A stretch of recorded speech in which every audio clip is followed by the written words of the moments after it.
Someone was telling me recently halloumi is a mixture of all the different animals' milks into one cheese. Who told you this? I tried going blank. How do you go blank? I do transcendental meditation. You won't see this on the cameras, but when I was going to laugh, I just whipped out a picture of Paloma Faith in a frame. And then I felt sad. I'm fine. What was the question again? Welcome to a brand new series of Last One Laughing, the show with one simple rule. You laugh, you lose. I knew two people that were going to be Did you? Yeah. I didn't know anyone. Yeah, I did. I saw the bloke who does Romesh's hair in hair and makeup, but he also does Joel Dommett's, so I thought it's one of them two. But that's as close as I got. You had inside knowledge. I did, yeah. And you won't reveal your mole. Maisie, Romesh has someone who does his hair. Yeah. Yeah. You know this. Don't, because now I'll have it. He might not want people to know. Nice and simple. Would you consider yourself a pervert?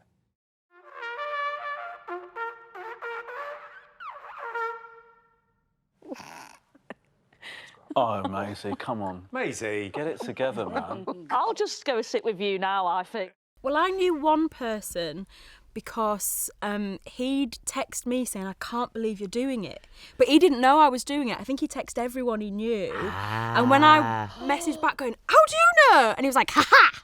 So he was sort of fishing. Sam Campbell. Sam Ruddy Campbell. Because Bob came in last. And then I spotted Bob. I saw him on a buggy. Oh, did I? Never saw him on a buggy. Yeah. Yeah, so my heart sunk when he came in. Obviously, I mean, everyone was brilliant, but for him, I was like that. Oh, my God. And then in the room, when he was coming up to us, we were just saying, piss off, go away, get away from me, don't come near me. I was quite nasty to him. I think I was a bit as well. Go away. Yeah. Go away, Bob. But also he's very sort of stealthy. He sort of crept up like kind of smoke, didn't he? Yes. And suddenly he'd be right Carbon there. monoxide. Alan didn't know his killer. I think you have a sort of vague idea of things that how you might cope, but then when you get in there, it all goes out of the window. Because you can't really explain what it's like. It's the pressure as well of knowing you can't laugh. Just made you feel immediately sort of like I might laugh any minute. Yeah. Sam's not an ideal person to be up against, I would say. He's wired differently to most people I've interacted with, so it's slightly tricky to contend with what he might come out with. I would say Romesh as well, I was petrified he would have read some of the DMs I've sent over the years. I don't know if he checks that folder on Instagram, but... I don't. Okay.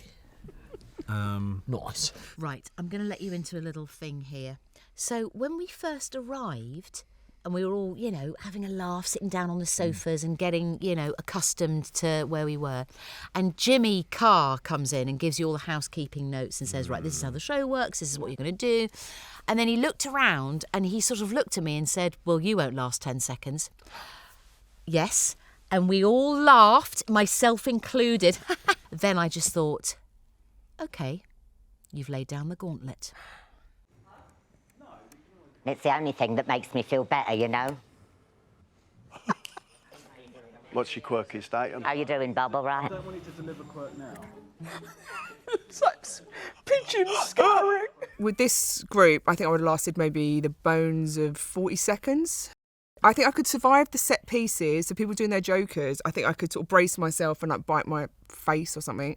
But it's the small talk. And when you've got these deadpan killers like this, I've got no deadpan in me at all. And if they come and just say, if Ron comes up to me and just says, do you like cheese or something, I'll go. I think cheese is morally reprehensible, by the way. Someone was telling me recently halloumi is a mixture of all the different animals' milks into one cheese. Who told you this? Is that true? Not all of them. It won't have duck-bill platypus in there. It does. That's not. Oh, yeah. It's my favourite food. It's really tasty when it's warm, but if you leave it too long, it loses its appeal. Yeah. Wait, you're from Halloumi magazine, no? Halloumi? No. What are you from? The BAFTA. Oh, the BAFTA. Oh, sorry. Oh, forgive me. Halloumi magazine. Hold it, flashbang wallet. What a picture! When Mel didn't want to laugh, she did this movement. So she looked like a constipated tortoise. Wow, I don't remember that. Oh, I couldn't. I thought Mel was doing more of like a... No, it was like that. a mouth... Maybe it's both. It was like that. A mouth open. It was like that. It was not pretty. With the And she had these. I've never seen neck muscles like Tagliatelle. Oh, I was like Deirdre Barlow. So I was like, or Linda Robson on Loose Women. Oh, I love that. And that's why I'm dreading seeing it, because, I mean, I'm no looker anyway, but that is not... Stop it, Alan. It's just that. I tried going blank. But in the end, everything just makes you laugh. How do you go blank? Just don't think of anything. I do transcendental meditation. Do you? Yeah. And I started to think, like, just sort of disassociate completely from everything. I was doing this. Yes. Like a little big underbite. Because I was lucky enough, I had that advantage of doing it before, and you do have to have a go-to face. In the first series, Daisy May, Cooper was a big laugher, but she was like good. Burning, wasn't she? And yeah, it proved very effective. So I tried that this series. Don't know how it went. I looked at the ceiling a lot, just looked above a lot of people. And if I could see somebody going for me, I just... And especially when you know you're not meant to laugh, that's when you want to laugh even more, isn't it? You looked angry. I don't think she did. She looked angry. Was, in 3 words, keep mouth full. I always had a flump. There were loads of There flumps were in loads that of house. flumps, and every time it was empty, I'd pop it in, and my thought poker paper like that. But it was full of flumps. I was doing a bit of recycling as well, because then put your head in the bin. Pretend to recycle. That's a good one. Yeah, that's a good one. Yeah, I was like, Did you? yeah, just looking for something in the bin. Who would play you in the movie? You heard of Christopher Biggins? Harold Bishop in Neighbours? From Neighbours? Yeah, Oh, yeah. nice. Yeah. Yeah, you remind me a bit of the guy who lives underneath me. Lives underneath you? Yeah, I live on a houseboat.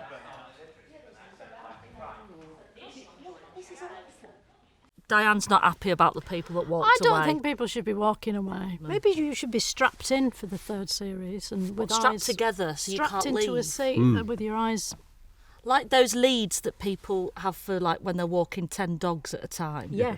If Tied we were down, all like, tied with tent together pegs, yeah. to Jimmy. Yeah, Jimmy could be the dog walker and we'd all be on individual leashes but to his belt. Oh, nice, yeah. In the days prior, I tried to get all the laughter out. I just laughed continuously for 2 days. Ooh, like a fast, an Yeah. opposite of a binge. Yeah. I just got him out, big box set of Futurama, and I was just cracking up. And then, yeah, it was all done. That's a good tactic. Really good. Futurama, you say? Yeah. Is that the lady with the fringe in one eye? My dog's been put down. Margaret Thatcher in the nude. Oh, really? Yeah, that's what I went for. I'm sorry about your dog, Al. Is that what you were thinking? Yeah, no, but they died like a few years ago. Okay, But sorry. they still gets me. Yeah, no. I'm not a complete monster. But yeah, I just think of them being put down, and then I was like really sad. Or poaching. Elephants, not eggs. What did you think of? Just the world, the state of the Oh, world. here we go. I know, and scrambling eggs. That just gets me out of the situation. There's big surprises, actually. It's a really great, obviously I'm on the sofa and I watched it all live, but there's special guests. The jokers are absolutely not so but so funny. Not so but so. Good for you. I'm learning words today. It's great. It feels like I think you're allowed to say nuts if you say so but so. Yeah, got you. It's competitive. I think what's really exciting about it is how competitive it is in the best way. It's that people really trying their hardest not to laugh with a lot of ammunition coming at them. So it's a really exciting show where you think, who's going to go and how long certain people last. And how it's really great, and who you think people who turn from prey into predator, like it's got some real little twists and stuff. I thought it was great. Prey and predator sounds a little bit not the language we're using for the show, but When one goes from lamb to lion. That's a bit nicer. Really good. I don't think we can say who it was, but there's a similar level sort of national treasure. Is that in? Did that make it in? Yeah, I think so. What a glowing review. What was your experience in the house? I think David Mitchell's up there. Yeah. As one of the most competitive. David Mitchell's a really nice man, but if you told me that he had a deep-seated resentment of being in the same room as all of us, I would believe you. You know? He has that I kind don't know of if I manner agree about with that. I do not think he's a nice man. Smart. Well, you know what? You won't see this on the cameras, but when I was going to laugh, I just whipped out a picture of Paloma Faith in a frame.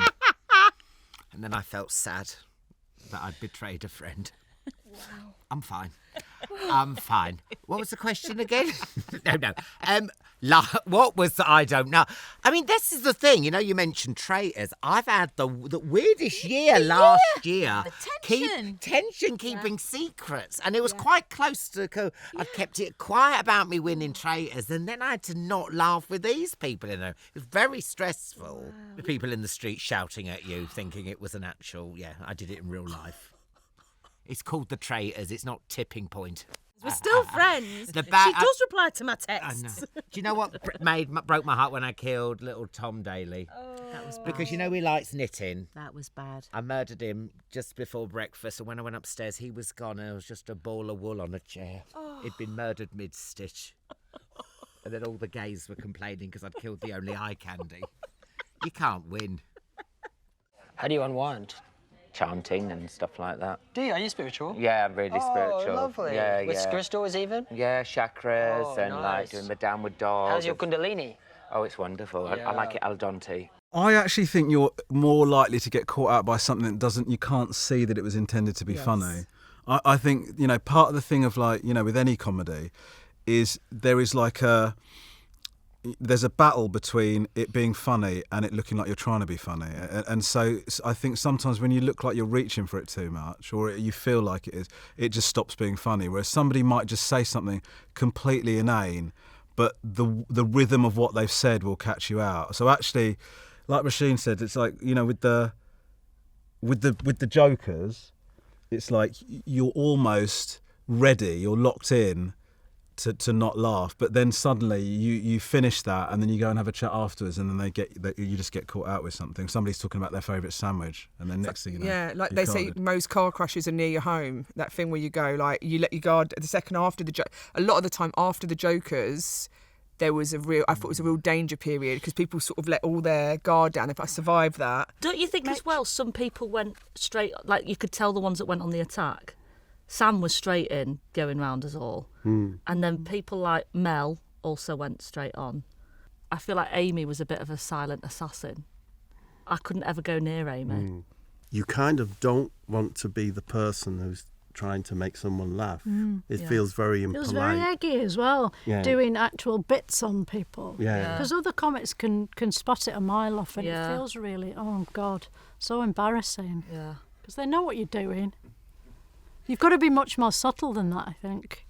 I don't want to give anything away, obviously, but there is one laugh in this series that is, I don't think any series will ever top. Iconic. Yeah?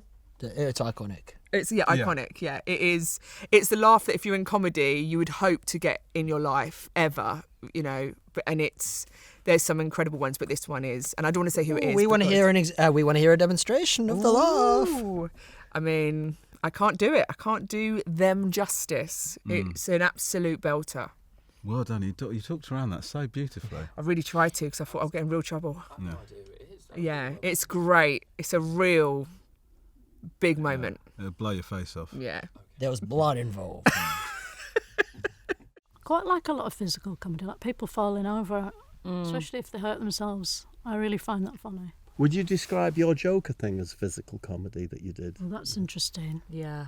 Yes, I think there was an element of physicality to it. There is actually. Yours was excellent. Thank you. Excellent stuff. That's Lethal. Quite a performance from Diane. Am I constipated or am I concentrating? That amused me. Really? This is madness. You've got real competitive people in here. Bob, easy one for you. A Randy Dolphin. Romesh had the best joke up, in my humble opinion. It's the one I've thought about the most since. Is there a comedian who you'd have been terrified to face that was in Series 1? Oh. I think Joe Wilkinson's a problem. Yeah. I think he's a big problem. Just generally. I don't think there was anyone that I would have thought I'm safe around. And I'd say that in both. I don't think there's anyone. There's not a safe space. I'd be like, I can go and sit here and I won't. Richard, because I went to Berlin for 4 days. I made him laugh once, and that was a big win. That was by accident. Yeah. If you could give an award for the funniest moment on TV ever, what would you give it to? Ever? I've got a weird sense of humour. For me, Judy Finnegan's top coming down. That was extraordinary. And then, yeah. It was extraordinary. And just... The flaps. It was like a big flap, wasn't it? Yeah, it was like... that was amazing. Do you know the opening of Netflix? Dum. That's it with that. And it was live. And it was, and Richard Madeley, he thought everyone was laughing at his Ali G. Yeah, and then you hear, dum. And he's like, ha ha ha. And it was like... It was there for so long like that. Yeah. Before they even realised it was there for minutes. That for me is my funny moment. It Forget was Del Boy falling through a bar. That is comedy. It was, yeah. Not Del Boy falling through a bar, it's Finnegan falling through a bra. Right. That's what it is. Come on. I immediately go to that bloke on Come Dine With Me. Who lost, and he just loses his mind at it. You've seen this. No, I don't think I've can't seen watch it. He it now reveals either. it. It's like, in fourth place is me. And then he goes in on this woman going, you won, Jane, enjoy the money. I hope it makes you very happy. I hope you spend it on getting some lessons in grace and decorum because you have all of the grace of a reversing dump truck without any tyres on. The American Office, when Steve Carell displays his new television, that tiny television. Yeah, that's a good one. Funniest moment on TV ever.